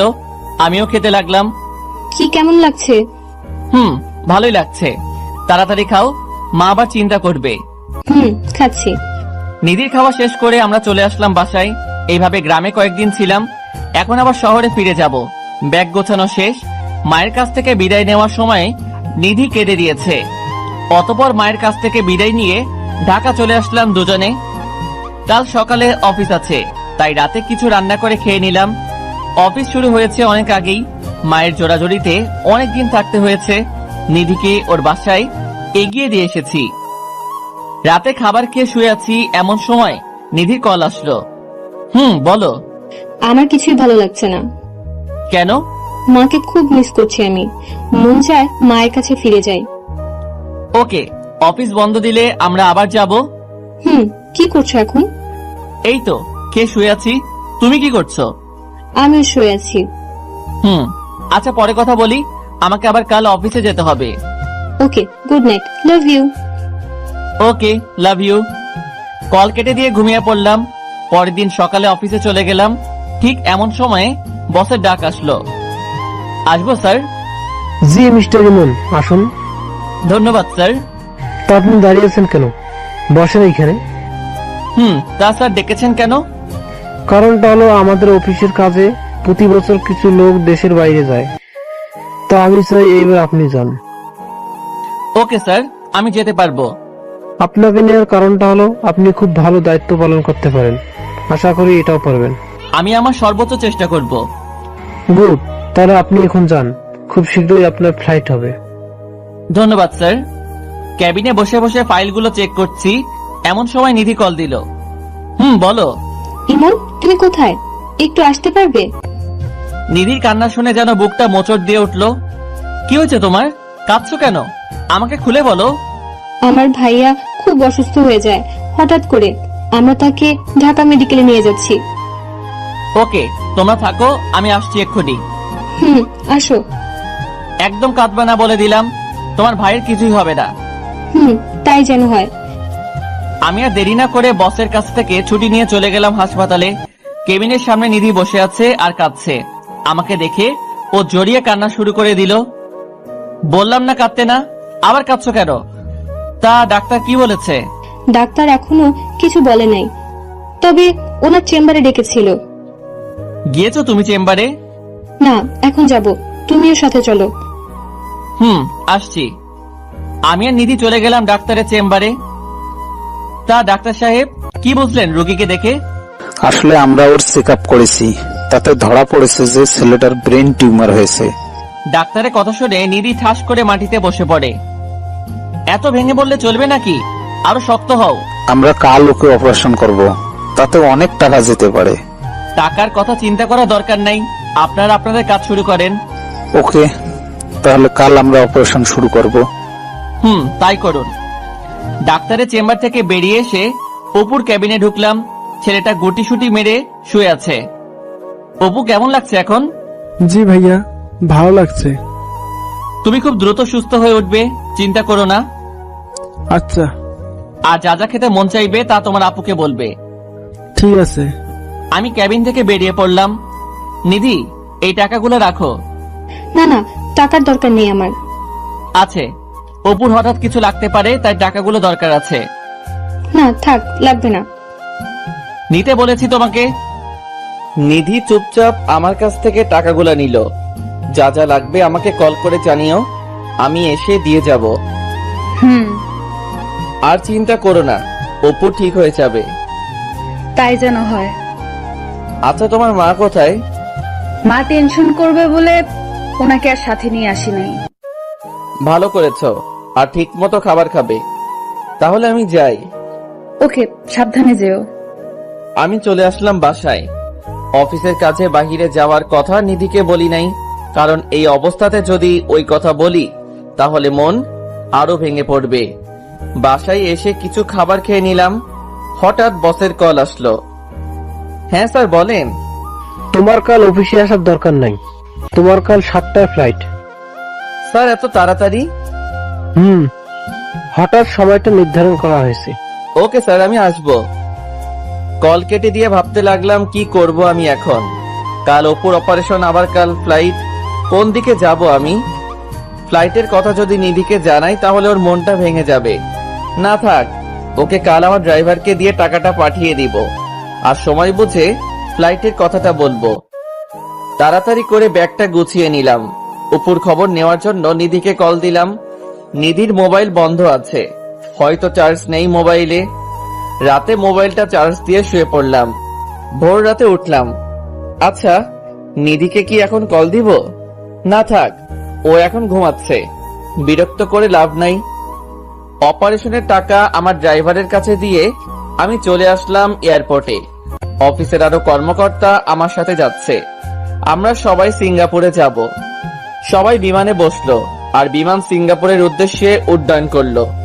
এইদিকে অপুর অপারেশন এখন হবে। বাটা ড্রাইভার টাকা নিয়ে এখনো যায় নাই। নিধি বাধ্য হয়ে আমাকে কল করলো। ফ্লাইট মোড অন থাকার কারণে মোবাইল বিজি বলছে। বারবার চেষ্টা করেও লাভ হয়নি। নিধির খুব চিন্তা হচ্ছে। কি হলো, আপনি কি এখনো টাকার ব্যবস্থা করতে পারেননি? ডাক্তার সাহেব, টাকার ব্যবস্থা করা আছে, আপনি অপারেশন শুরু করেন, আমি আসছি। ওকে। নিধি বাধ্য হয়ে আমার বাসায় চলে আসলো। এসে দেখে বাসায় তালা দেওয়া। যেইটা দেখার মানসিক প্রস্তুতি নিধির ছিল না। সে আবারও পাগলের মতো আমাকে কল করতে লাগলো, কিন্তু প্রতিবার বিজি বলছে। শেষমেশ সে ধপাস করে মাটিতে বসে পড়ে। তাহলে কি ইমন আমাকে ঠকালো? যাকে এত বিশ্বাস করলাম সে কিনা আমাকে ঠকাতে পারলো? নিজের সর্বস্ব দিয়েও ভাইটার জন্য কিছু করতে পারলাম না। আমি কোনোদিন ভাবতেও পারি নাই যে ভালোবাসার নাম করে সে আমাকে এভাবে ঠকাবে। তাহলে কিসের জন্য আমি নিজেকে সামলে রেখেছি? আমি আবার হয়ে উঠবো পতিতা। আরে, যার জন্য এত কিছু করলাম সেই যদি আমাকে ঠকাতে পারে, তাহলে আমি কেন ওর জন্য নিজেকে সংযত করে রাখবো? নিজের ভাইয়ের জন্য আমি সবকিছু করতে পারি। আমাকে যেই করেই হোক টাকার ব্যবস্থা করতে হবে। এই বলে নিধি নিজের ভাইয়ের জীবনটা বাঁচানোর জন্য চলে গেল পতিতালয়। সে আজ নিজেকে বিলিয়ে দিবে। যত এগুচ্ছে তত মনে হচ্ছে সে পাপের দিকে যাচ্ছে। তার মন কিছুতেই সাড়া দিচ্ছে না। অবশেষে নিজের ইচ্ছার বিরুদ্ধে সে চলে গেল পতিতালয়ে। একজন বড়লোক ব্যক্তি নিধিকে টাকার বিনিময়ে পছন্দ করেছে। নিধি এখন রুমে বসে আছে আর মাথাটা নিচু করে কাঁদছে। কারো উপস্থিতি টের পেয়ে সে একটু নড়ে চড়ে বসলো। এই যে সুন্দরী, ওইভাবে না থেকে আমার কাছে আসো। নিধি এইবার নিজেকে সামলাতে পারলো না, হুড়হুড় করে কেঁদে দেয়। দয়া করে আমাকে ছেড়ে দিন, আমি অনিচ্ছায় এই কাজে আসছি। আমি তোমাকে মোটা টাকা দেব, এখন আমার চাহিদা মেটাও। আমি আপনার পায়ে পড়ি, আমাকে যেতে দিন। আমার শরীরে আমার ভালোবাসার স্পর্শ রয়েছে। মানে? আর আপনি অনিশ্চয় কাজটা করছেন কেন? সে অনেক কাহিনী, আপনি কি শুনবেন সেই কাহিনী? শুনবো। নিধি তার পরিবারের কথা ও ইমনের বিশ্বাসঘাতকতার কথা প্রকাশ করে দেয় আর কাঁদতে থাকে। আপনি কাঁদবেন না, আমি আপনাকে সাহায্য করব। আপনি আমাকে সাহায্য করবেন মানে? আমি আপনাকে বোন হিসেবে সাহায্য করতে চাই। আপনার ভাইয়ের চিকিৎসার টাকা আমি দেব। আজকে তার অপারেশন। যেই ছেলে আপনার জীবন নিয়ে খেলা করেছে, আপনি তাকে ছুঁড়ে ফেলে দিন মন থেকে। তা হয়তো কোনোদিন সম্ভব নয়। আচ্ছা, সেটা আপনার ইচ্ছা। আমাকে এখন অপুর কাছে নিয়ে যাবেন? নিধির চোখ দুইটা কৃতজ্ঞতায় সজল হয়ে উঠল। চলুন, আমাকে হাসপাতালে নিয়ে চলুন। যাচ্ছি। এইদিকে আমরা ফ্লাইট থেকে নেমে হোটেলে চলে আসলাম। এসে মোবাইলটা অন করলাম, বাট চেক করা হয়নি। ফ্রেশ হয়ে খাবারটা খেয়ে কিছুক্ষণ বিশ্রাম নিলাম। সকালের ঘুম থেকে উঠে মোবাইলটা হাতে নিয়ে দেখি নিধির অনেকগুলো কল। হয়তো আমাকে না পেয়ে বারবার কল দিয়ে গেছে। দেরি না করে ওকে কল দিলাম। রিং হওয়ার সাথে সাথে রিসিভ করলো নিধি। এই, তোমাকে একটা কথা বলার জন্য কল দিয়েছি। আসলে আমি... চুপ থাক তুই। তোর মতো বিশ্বাসঘাতক আর বেঈমানের কল দেওয়ার কোনো প্রয়োজন নেই। নিধির কথা শুনে যে থমকে গেলাম। এই কি নিধি, তুমি এমন ভাবে কথা বলছো কেন? বেঈমানের সাথে আর কত সুন্দর করে কথা বলবো? বুঝতে পেরেছি, আমি বাহিরে আসাতে তুমি খুব কষ্ট পেয়েছো, তাই এসব বলছো। আরে কত কষ্ট পেয়েছি আমি তোর মতো বেঈমানকে ভালোবেসে। নিধি, তুমি এসব কি বলছো? আমার মাথায় তো কিছুই ঢুকছে না। ঢুকবেই বা কি করে? এখন তো অন্য মেয়ে নিয়ে ব্যস্ত আছিস, তাই আমাকে আর লাগবে না। নিধি সীমা অতিক্রম করবে না। আরে আমি তো সীমার কাছেই যাইনি, আর তুই আমাকে এভাবে ঠকাতে পারলি? আরে তুমি কি বলছো? আমাকে সবটা খুলে বলো। তুই তোর চাহিদা মেটানোর জন্য আমাকে এইভাবে ব্যবহার করলি, ঠিকই শেষে নিজেকে গুটিয়ে নিয়ে পালিয়েছিস। আমি পালিয়েছি মানে? তুই আমাকে মিথ্যা আশ্বাস দেখিয়ে স্বপ্ন দেখিয়েছিস। এই তোর নমুনা? আচ্ছা, তুমি কি শুরু করেছো? আমি অফিসের কাজে বাহিরে এসেছি, তাই তোমাকে কিছু জানাতে পারি নাই। আরে তুই তো টাকা দেওয়ার ভয়ে পালিয়েছিস। তুই জানতি আমার ভাইয়ের অপারেশন হবে, তাও তুই টাকা না দিয়ে পালিয়েছিস। বলছো তুমি এসব? আমি তো টাকা দিয়ে এসেছি। থাক, আর মিথ্যে বলতে হবে না। তুই তোর টাকা নিয়েই থাক। যে আমার বিপদে ছেড়ে চলে যায় তার কোনো দরকার নেই আমার। বিশ্বাস করো নিধি, আমি সত্যি টাকা দিয়ে এসেছি। তোমার ভুল হচ্ছে কোথাও। তোর সাথে আমার আর কথা নেই, তুই তোর রাস্তায় যা। প্লিজ আমার কথাটা শোনো, তোমার ভুল হচ্ছে। তুই আর আমাকে কল দিবি না। তোর মতো বেঈমানের সাথে আমার কোনো কথা নেই। শুনো নিধি, শুনো। নিধিকে বারবার কল দিলাম, কিন্তু সে কল রিসিভ করলো না। এক পর্যায়ে নিধি আমাকে ব্লক করে দিল। নিধির কথাগুলো শুনে ধপাস করে মেঝেতে বসে পড়ি আমি। নিধিও আমাকে ভুল বুঝলো। আচ্ছা, আমি তো ড্রাইভারের কাছে টাকা দিয়ে এসেছি, তাহলে টাকা নিধি পেল না কেন?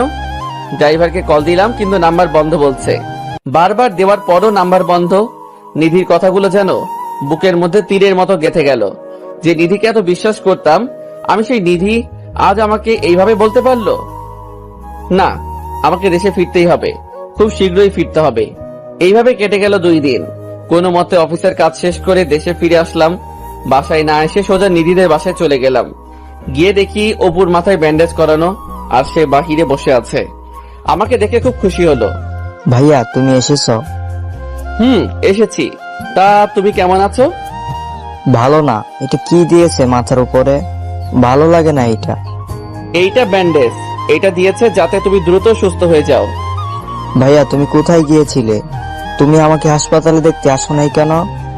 আমি আসলে কাজে ছিলাম, তাই সরি ভাইয়া। দাঁড়াও, আমি আপুকে ডেকে আনছি। তা তুমি এখানে কি করছো? এখানে অনেক বাতাস আর রোদ গায়ে লাগে, তাই এখানে বসে আছি। আচ্ছা, তা তোমার আপু কোথায়? তুমি গিয়ে আপুর সাথে দেখা করে এসো। আপু তুই কার সাথে কথা বলছিস রে? নিধির কথা শুনে পিছনে তাকিয়ে দেখি নিধি দাঁড়িয়ে আছে। তুই আবার এইখানে কেন এসেছিস? আমার কথাটা তো শুনো নিধি। তোর কথা শোনার মতো টাইম আমার নেই। তোর মতো বিশ্বাসঘাতকের মুখ দেখার চেয়ে না দেখাই ভালো। আমি সত্যি আমার ড্রাইভারের কাছে টাকা দিয়ে এসেছিলাম তোমাকে দিবে বলে। তাহলে ড্রাইভার সেই টাকা কি করেছে? তোমাকে আবার বিকাশ করে দিয়েছে, তাই না? তুমি আমাকে ভুল বুঝতেছো। তুই বিদেশ যাওয়ার আগে আমার কাছে বলে যাস নাই, কারণ তুই আমাকে ব্যবহার করেছিস। আপু তুমি ভাইয়াকে এসব কি বলছো? তুই এখানে দাঁড়িয়ে আছিস কেন? ঘরে যা। ওকে ধমকাচ্ছ কেন? ও ছোট মানুষ। থাক, ওর জন্য আর দরদ দেখাতে হবে না তোর। আর তুই আমার চোখের সামনে কোনোদিন আসবি না। আমি বিদেশ গিয়েছি তোমাকে না বলে, কারণ তোমার ভাইয়ের অপারেশন আর আমার বাহিরে যাওয়া নিয়ে তোমার চিন্তা আরো বাড়িয়ে দিবে, তাই আমি তোমাকে কিছু বলি নাই। না বলে উদ্ধার করে ফেলেছিস। তুই এখন এখান থেকে যা, আর কোনোদিন এখানে আসবি না। আমাকে কি বলারও সুযোগ দিবে না? অনেক বলেছিস তুই। আর যদি আমার সামনে কোনোদিন দাঁড়াস তাহলে আমার মরা মুখ দেখবি। কি? যা বললাম আমি কিন্তু তাই করব। তাই তুই এখান থেকে চলে যা। আচ্ছা, আর কোনো দিন তোমার সামনে আসবো না, কিন্তু একদিন তুমি সব সত্যিটা জানতে পারবে। কোনো সত্যি আমার জানার দরকার নেই। এই বলে নিধি চলে গেল ঘরের মধ্যে। আমার দু চোখ বেয়ে পানি পড়ছে। হঠাৎ কারো নরম হাতের স্পর্শে আমার চোখে পানি মুছে গেল। তাকিয়ে দেখি অপু দাঁড়িয়ে আছে।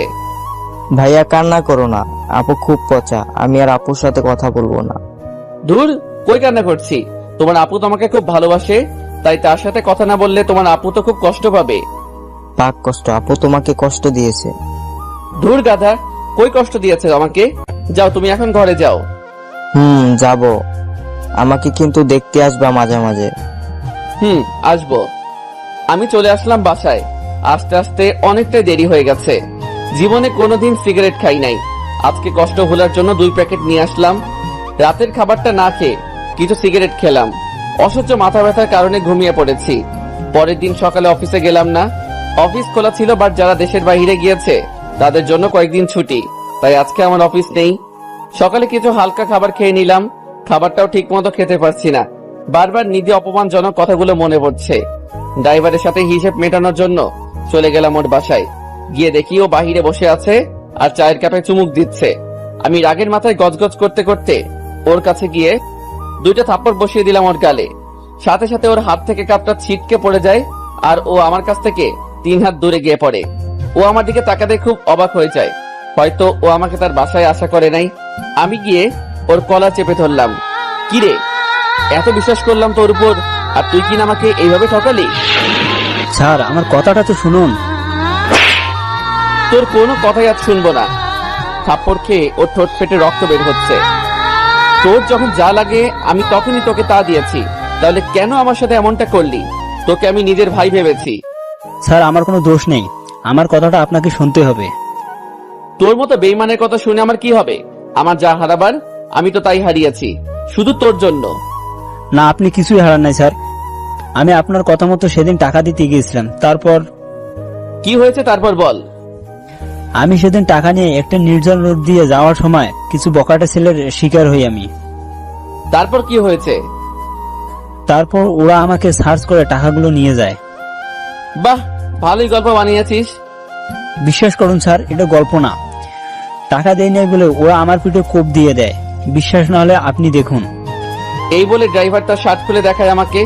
সত্যি তার পিঠে অনেকটাই জখম করা কাটা স্থান রয়েছে। তারপরে যদি বিশ্বাস না হয় তাহলে আমার মায়ের কসম খেয়ে বলছি স্যার, আপনার একটা টাকাও আমি নেই। তাহলে তোর মোবাইল বন্ধ কেন? এই ঘটনার পর আমি হাসপাতালে ছিলাম একদিন, আর আপনার ভয়ে মোবাইলটা বন্ধ করে রেখেছি। জানিস টাকা না পেয়ে নিধি আমাকে কতটা অপমান করেছে? তার জন্য আমি সরি স্যার। আমাকে মাফ করে দিস, ভুল ভেবে তোর গায়ে হাত তুলেছি। এই বলে আমি চলে আসতে লাগলাম গাড়িতে করে। রাস্তার দিকে নজর পড়তেই দেখি নিধি একজন লোকের গাড়িতে উঠেছে। লোকটার গাড়িটাকে ফলো করতে করতে আসলাম, দেখে একটা বিল্ডিং এর সামনে থামছে। আমি মোবাইলটা বের করে ভিডিও করে নিলাম। দুজনে হাসাহাসি করতে করতে ভিতরে প্রবেশ করলো। আমিও তাদের পিছন পিছন ঢুকলাম। দেখি এইটা একটা অফিস। নিধিকে লোকটা ক্যাবিনে ঢুকিয়ে দরজা আটকে দিল। নিধির এই আচরণ দেখে খুব কষ্ট পেলাম। এখন সে আমাকে ছেড়ে অন্যজনকে নিয়ে ব্যস্ত। চুপচাপ সব দেখেও না দেখার ভান করে বাসায় চলে আসলাম। আসার সময় সিগারেট নিয়ে এসেছি। এই একদিনের সিগারেট যেন আমার খুব আপন বন্ধু হয়ে উঠেছে। দুপুরে খাবারটাও ঠিক মতো খাওয়া হলো না। একটা সিগারেট খাচ্ছি আর মোবাইলে করা ভিডিও দেখছি। বাহ নিধি বাহ, আমাকে একটু সুযোগ দিলে না? এখন তুমি তোমার নতুন জীবন সঙ্গী নিয়ে ব্যস্ত। যদি আমার টাকা তোমার ভাইয়ের চিকিৎসার কাজে না লাগে, তাহলে তুমি এত টাকা কোথা থেকে ম্যানেজ করলে? নিশ্চয়ই নিজের শরীরটাকে বিক্রয় করে দিয়েছো ওই সঙ্গীর কাছে। তোমাকে আমি অপেক্ষা করতে বলেছিলাম, কিন্তু তুমি আমার জন্য 2 দিন অপেক্ষা করতে পারলা না। তুমি ঠিকই আমার কথা অমান্য করে অপরের সাথে রাত কাটিয়েছো। তাহলে আমি ইমন তোমাকে আর গ্রহণ করব না। এইটাই আমার সিদ্ধান্ত, যে এই মেয়ে আমার জন্য অপেক্ষা না করে নিজের শরীরটাকে বিক্রয় করে দেয়, তাকে গ্রহণ করা সম্ভব নয়। আজ থেকে নিধির জন্য আমার মনে ভালোবাসার পরিবর্তে থাকবে শুধু ঘৃণা। আজ থেকে নিধিকে আমি ভুলে যাব। সুখে থাকুক সে তার নতুন জীবন সাথীর সাথে। এইসব ভাবছি আর চোখ বেয়ে পানি পড়ছে। চোখটা মুছে আবারও সিগারেট টানতে লাগলাম। যতটা টান দিচ্ছি মনে হচ্ছে নিধির জন্য ভালোবাসা তত মুছে যাচ্ছে। সে এখন অন্যের স্পর্শে পাগল, আমার জন্য তার কিছুই নাই। সিগারেটটা খেতে খেতে মাথাটা ঘোরাতে শুরু করলো। সিগারেটটা হাত থেকে পড়ে গেলে আমি হারিয়ে গেলাম গভীর ঘুমে। না, আমাকে নিধি ভাবির ভুল ধারণা ভাঙাতে হবে। আমি চাই না আমার জন্য ইমন ছাড়া আর ওনার জীবনের ক্ষতি হোক। আমি ওনার সাথে দেখা করব। এই বলে ড্রাইভার নিধির বাসার উদ্দেশ্যে রওনা দিল। নিধির বাসায় এসে কলিং বেল চাপ দিতে নিধির মা দরজা খুলে দেয়। কে তুমি বাবা? আমাকে আপনি চিনবেন না। নিধি কি বাসায় আছে? আচ্ছা তুমি বসো, আমি নিধিকে ডেকে আনছি। ড্রাইভার ভিতরে গিয়ে বসলো। কিছুক্ষণ পর নিধি ড্রাইভারের সামনে আসলো। কে আপনি? আর আমাকে কেন দরকার? আমি হচ্ছি ইমন স্যারের পার্সোনাল ড্রাইভার। ও তা কিসের জন্য এখানে এসেছেন? ওকালতি করার জন্য? না, স্যারের জন্য ওকালতি করার ক্ষমতা আমার নেই। তাহলে যা বলার জন্য এসেছেন সেটা বলে বিদায় হন। আমি আপনার এইখানে এসেছি আপনার চোখের কালো গ্লাসটা খুলে দিতে। আমি কোনো কালো গ্লাস পরি নাই। কালো গ্লাসটা আমার চোখের থেকে সরে যাওয়ার কারণে আমি সাদা কালো বুঝতে পারি। না, পারেন নাই আপনি বুঝতে। যদি বুঝতে পারতেন তাহলে স্যারকে এইভাবে অপমান করতেন না। তাই এসব বলার আপনি কে?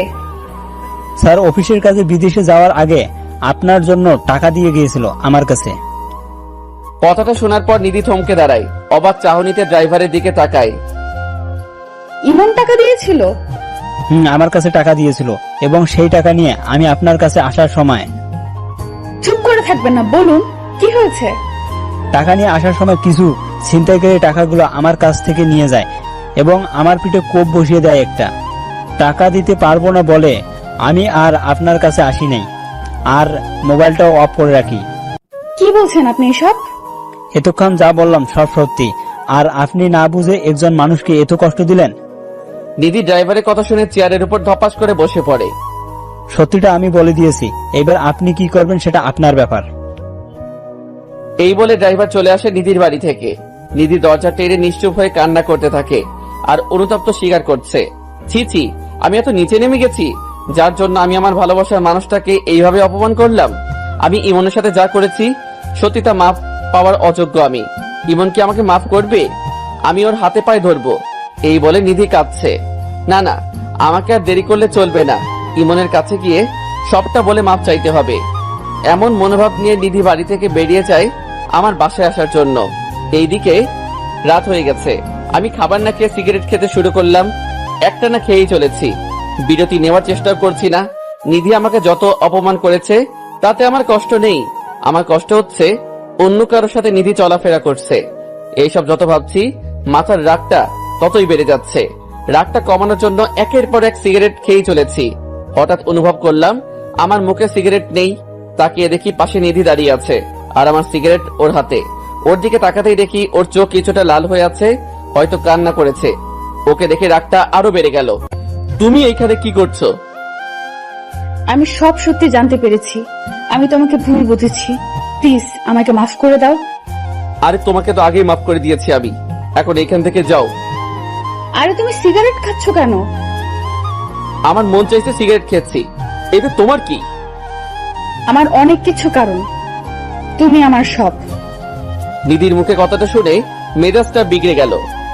আরে দূর রাখ তোর প্রেম, তোর মতো নষ্টা মেয়ের কোনো দরকার নেই আমার। আমার মুখে নষ্টা মেয়ে শব্দটা শুনে নিধি প্রচন্ড ধাক্কা খেলো। কি? আমি নষ্টা মেয়ে? তুই নষ্টা মেয়ে। আমার আগেই বোঝা উচিত ছিল যে পতিতাদের মনে কোনোদিন ভালোবাসা জন্মায় না, কারণ সে টাকার পিছনে দৌড়ায়। তুমি আমাকে এভাবে বলতে পারলে? পেরেছি, কারণ আমার টাকা দিয়ে অপুর অপারেশন না হলে তুই এত টাকা কোথা থেকে জোগাড় করেছিস? সেই কাহিনী লম্বা। থাক, দরকার নেই শোনার। আজকে সকালে যাকে নিয়ে গাড়িতে উঠেছিলি সে কি তোকে বিছানায় সুখ দিতে পারছে না, তাই আমার কাছে এসেছিস আবার? চুপ করো, তুমি অনেক বলেছো। তুমি আমার কাছে প্রমাণ আছে। এই বলে ওদের ভিডিওটা দেখিয়ে দিলাম। নিজেকে খুব স্বাভাবিক মনে হচ্ছে।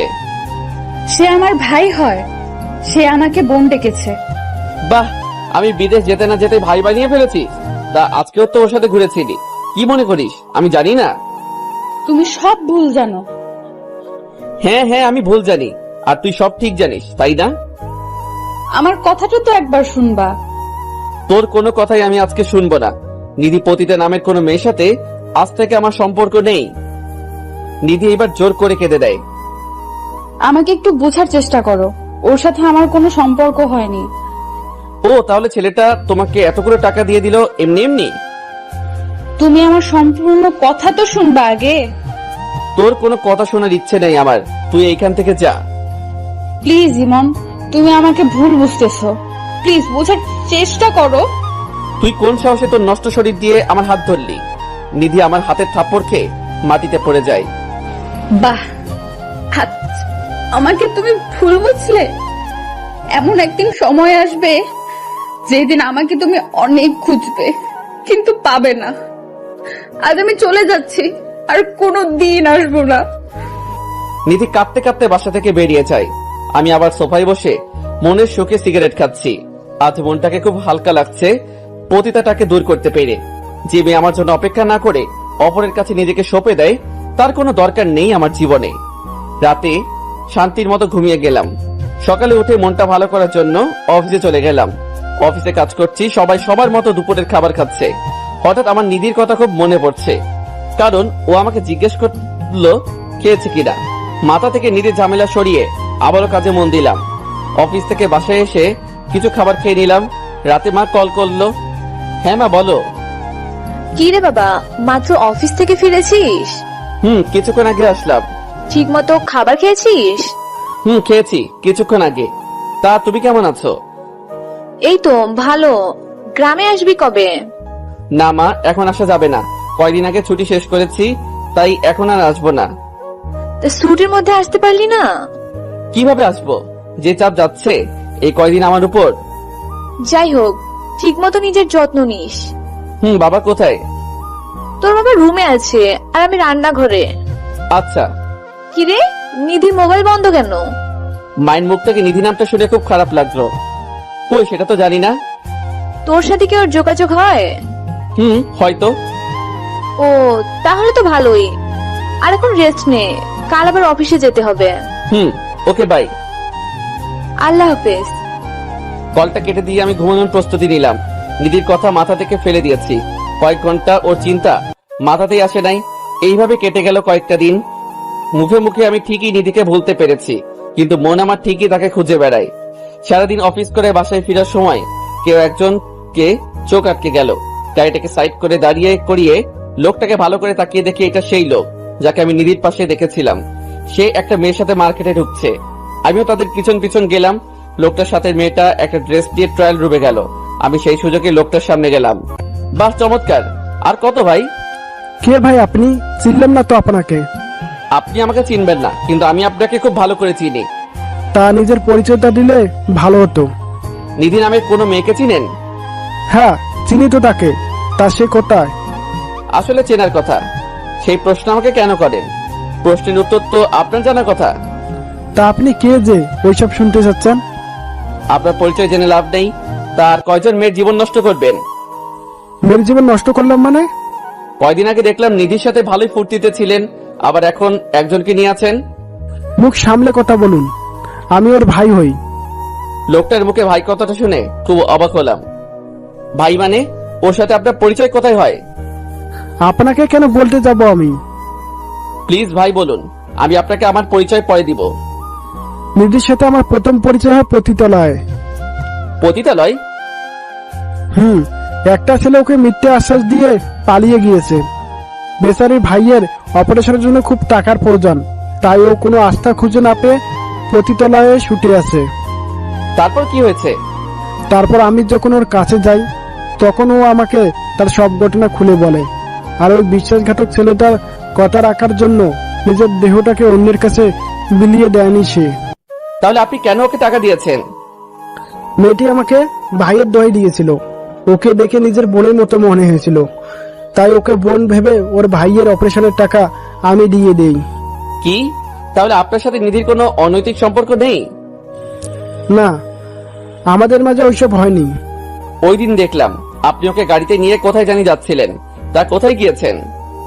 ওই দিন ওকে নিয়ে আমি আমার অফিসে গিয়েছি কাজ দেওয়ার জন্য, কারণ নিজের পরিবার চালানোর জন্য কিছু কাজ করতে হয়, তাই নিজের বোনকে নিজের অফিসে কাজ দিয়েছিলাম। আমি লোকটার কথা শুনে যেন পাগল হয়ে যাচ্ছি, আমার মাথাটা ভন ভন করে ঘুরছে। তা আপনি কে যে এত কিছু জিজ্ঞেস করলেন? আমি সেই ছেলে যে নিধির সাথে বেইমানি করেছিল। তাহলে আপনি সেই ছেলে? আমি নিধিকে ভুল বুঝে অনেক অপমান করেছি। আপনার কপাল অনেক ভালো যে এমন একটা মেয়েকে ভালোবাসতে পেরেছেন। সময় থাকতে কাছের মানুষটাকে আপন করে নিন। বাই। আমি কথা না বাড়িয়ে সোজা গাড়িটা নিয়ে নিধির বাসার দিকে রওনা দিলাম। যাওয়ার পথে নিজের উপর খুব রাগ হচ্ছিল। সঠিকটা না জেনে আমি ওকে কত অপমান করলাম, এমনকি ওর গায়ে হাত তুললাম। নিজের কাজের জন্য নিজে খুব লজ্জা পাচ্ছি। নিধির বাসায় এসে কলিং বেল চাপ দিলাম। দরজা খুললো এক অপরিচিত মহিলা। কাকে চাই এখানে? এটা তো নিধিদের বাসা, তাই না? না, এখানে নিধি নামের কেউ থাকে না, আমরাই নতুন ভাড়াটিয়া এখানের। ও আচ্ছা, বলতে পারবেন ওরা কোথায় গিয়েছে? সেটা তো আমরা জানি না। মহিলাটা দরজাটা আটকে দিল। নিধিদের বাসার আশেপাশে সবাইকে জিজ্ঞেস করলাম, কেউ জানে না কোথায় গিয়েছে। হাজারো মনের ব্যথা নিয়ে আর সাথে আপন বন্ধু সিগারেট নিয়ে বাসায় আসলাম। বাসায় এসে বসে বসে সিগারেট টানছি আর নিধির কথা ভাবছি। আমি মেয়েটাকে কত কষ্ট দিলাম, না বুঝে অনেক কষ্ট দিয়েছি। পতিতা বলে গালি দিয়েছি, এমনকি ওর গায়ে হাত তুলেছি। জানি না ওকে পাবো কিনা। নিধির ভাবনা ছেদ ঘটলো মায়ের কলে। হ্যাঁ মা বলো। কি রে, কি করস? এই তো বসে আছি। কি রে, তোর গলাটা এমন লাগতেছে কেন? কই, আমি তো ঠিক আছি। আচ্ছা, তোকে যে কারণে কল দিয়েছি সেটা হলো তুই কাল চাকরি ছেড়ে গ্রামে আসবি। গ্রামে আসবো কেন? তোর বাবার ব্যবসাটা তুই দেখবি। তোর বাবা শারীরিক দুর্বলতা অনুভব করছে। কেন? বাবার কি হয়েছে? সেটা আসলে দেখতে পাবি। আর সাথে করে নিধিকেও নিয়ে আসিস। নিধির কথা শুনে মনটা কেঁদে উঠলো। মন চেয়েছে চিৎকার করে কেঁদে ওকে ডাকতে। কি রে, কিছু বলছিস না কেন? আসবো কাল। এখন রাখি মা। ওকে, আল্লাহ হাফেজ। কলটা কেটে দিলাম। যেই শহরে আমার নিধিকে খুঁজে পাওয়া যাবে না, সেই শহরে আমার থাকার কোনো মানে নেই। রাতটা কোনো মতে পার করে সকালে অফিসে গিয়ে রিজাইন লেটারটা দিয়ে চাকরিটা বাদ করে এসেছি। সবকিছু গুছিয়ে চিরচেনা শহর থেকে বিদায় নিয়ে চলে আসলাম। মা বাবার সাথে কোনো মতে কথা বলে ছাদে চলে আসলাম। এসে সিগারেট টানতে লাগলাম। কয়েকটা টানার পর কেউ একজন আমার মুখ থেকে সিগারেটটা নিয়ে নিল। তাকে দেখি মা দাঁড়িয়ে আছে, আমি চুপচাপ বসে আছি। কি রে, তুই সিগারেট খাচ্ছিস কেন? তোর কথাবার্তা শুনে আর তোর চেহারা অবস্থা দেখে আমার কিছুটা সন্দেহ হচ্ছে। কই, আমার কিছু হয়নি তো। আমার চোখের দিকে তাকিয়ে বলতো। আমি মায়ের চোখে তাকালাম না। তোকে বলেছি নিধিকে নিয়ে আসতে, আনলি না কেন? নিধির কথা শুনে মাকে জড়িয়ে ধরে কাঁদতে শুরু করলাম। মা আমার অবস্থা দেখে অবাক। কি রে, কি হয়েছে আমাকে বলবি তো? মা, নিধি আমাকে ছেড়ে চলে গেছে। ছেড়ে চলে গেছে মানে? আমি মাকে আমাদের সব ভুল বোঝাবুঝির কাহিনী শুরু থেকে বললাম। তুই নিধিকে খুঁজেছিস? শহরের এমন কোন জায়গায় বাদ নেই যে আমি খুঁজিনি। আচ্ছা থাক, যে চলে গেছে তাকে না ফিরিয়ে আনাটাই ভালো। মা, তুমি তো ওকে নিজের মেয়ের মতো স্নেহ করো, তাহলে আজ তুমি এই কথা কিভাবে বলছো? যেই মেয়ে ছেড়ে চলে যায় তাকে আমি আমার বউ করব না। মা, কিন্তু না, আর কোনো কিন্তু নেই। খাবার খেতে চল, আমরা অপেক্ষা করছি। তুমি যাও, আমি আসছি। মায়ের পিছন পিছন খাবার খেতে গেলাম। কোনো মতে খাবারটা খেয়ে রুমে চলে আসছি। এইভাবে কেটে গেল কয়েকটি মাস। নিধিকে আমি আগের মতো ভালোবাসি। পাগড়িটাকে আমি আমার মন থেকে সরাতে পারি নাই। আমি এখন আমার বাবার কাজটা দেখাশোনা করছি। রাতে বসে বসে মোবাইল টিপছি, এমন সময় মা আর বাবা আমার রুমে আসলো। আমরা তোর বিয়ে ঠিক করে ফেলেছি। কি? আমার বিয়ে মানে? তোর বিয়ে মানে তোর বিয়ে? তোর অবস্থা আমরা দেখতে পাচ্ছি না, তাই আমরা এই সিদ্ধান্ত নিয়েছি। আমাকে একবারও জিজ্ঞেস করতে পারো নাই যে আমার মতামত আছে কিনা? আমরা তোর মতামত শুনবো না। এখন বল, তুই কি রাজি? না, আমি এই বিয়ে করব না। তাহলে শুনে রাখ, যদি না করিস এই বিয়ে, তাহলে আমাকে আর তোর বাবাকে অকালে হারাতে হবে। পাগল হয়ে গেছো নাকি তোমরা? এসব কি বলছো? দেখ বাবা, আমাদের তো খুব ইচ্ছে হয় যে আমার ঘরে একটা লক্ষ্মী আসবে আর আমার নাতি নাতনি হবে। এই ইচ্ছেগুলো কি আমাদের অপরাধ? তুই নিধির কথা ভেবে নিজেকে কষ্ট দিচ্ছিস কেন? হয়তো নিধিও তার সংসার নিয়ে ব্যস্ত। হয়তো। তাহলে তুই এই বিয়েতে মত দিয়ে দে বাবা। তোমরা যা ভালো বোঝো তাই করো। এই তো আমার লক্ষ্মী ছেলে। আগামী 2 দিন পর তোর বিয়ে। বাবা আর মা চলে গেল। রাতে শুয়ে আছি আর নিধির ছবিটার দিকে তাকিয়ে আছি। আমি পারলাম না নিধি তোমার জন্য অপেক্ষা করতে। আমাকে মাফ করে দাও।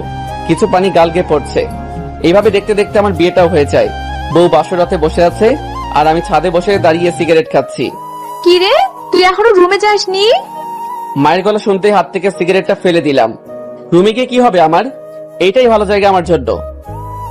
গাধা, মেয়েটা তোর জন্য অপেক্ষা করছে, তুই তাড়াতাড়ি চল। মায়ের জোড়াজড়িতে বাসর ঘরে ঢুকলাম। মেয়েটা ঘোমটা দিয়ে বসে আছে। আমি ওর পাশে দাঁড়িয়ে আছি আর বলতে লাগলাম, দেখুন, আমি আপনাকে বউ হিসেবে মানতে পারবো না। আমি একজনকে ভালোবাসি। এই কথা শোনার পর মেয়েটা ঘোমটা তুলে আমার কলার চেপে ধরলো। কি? তুই কথাটা আবার বলতো? দিদির কণ্ঠ শুনে ওর দিকে তাকিয়ে আমি অবাক হয়ে যাই। আরে ও যে আমার ভালোবাসার মানুষটা। সবকিছু যেন স্বপ্নের মতো লাগছে। তাহলে নিধির সাথে আমার বিয়ে হয়েছে। আবেগ সামলাতে না পেরে ওকে জড়িয়ে ধরলাম আর কাঁদতে লাগলাম। এই পাগল, কাঁদছো কেন? তুমি আমাকে ছেড়ে কই ছিলে এতদিন? আমি তো তোমার কাছেই ছিলাম, কিন্তু তুমি দেখতে পাওনি। আমার কাছে মানে? শুনো, যেদিন তুমি আমাকে ভুল বুঝেছিলে সেই দিন আমি মাকে সব জানিয়েছিলাম। আর মা আমাকে বলেছিল পরিবার সহ গ্রামে চলে আসতে। আমিও শহর ছেড়ে গ্রামে চলে আসি এবং তোমাকে শহর থেকে আনার পরিকল্পনাটাও আমি করি। আর সবশেষে এখন বিয়ে। জানো আমি তোমাকে কত খুঁজেছি আর কত মিস করেছি। মিস মনে হয় আমি করি নাই? আমার খুব কষ্ট হয়েছিল। সরি সেই দিনের এত অপমানের জন্য। আসলে আমি সঠিকটা না জেনে রেগে গিয়েছি। এখন যেহেতু জেনেছো, আর আমাকে বকা দিতে পারবা না। ওকে দিব না, তবে প্রতিদিন মরবো। কি? মারলে যে আমি ব্যথা পাবো, তখন? তখন বুকে টেনে নিয়ে আদর করে দিব। তাহলে এখন মারো আর আদর করো। করছি। আর আমাদের 3 জন হওয়ার ব্যবস্থা করতেছি। 3 জন মানে? কিছু না। এই বলে আমি নিধির ঠোঁট 2টা এক করে দিলাম। নিধিও বাধা না দিয়ে সাড়া দিতে লাগলো।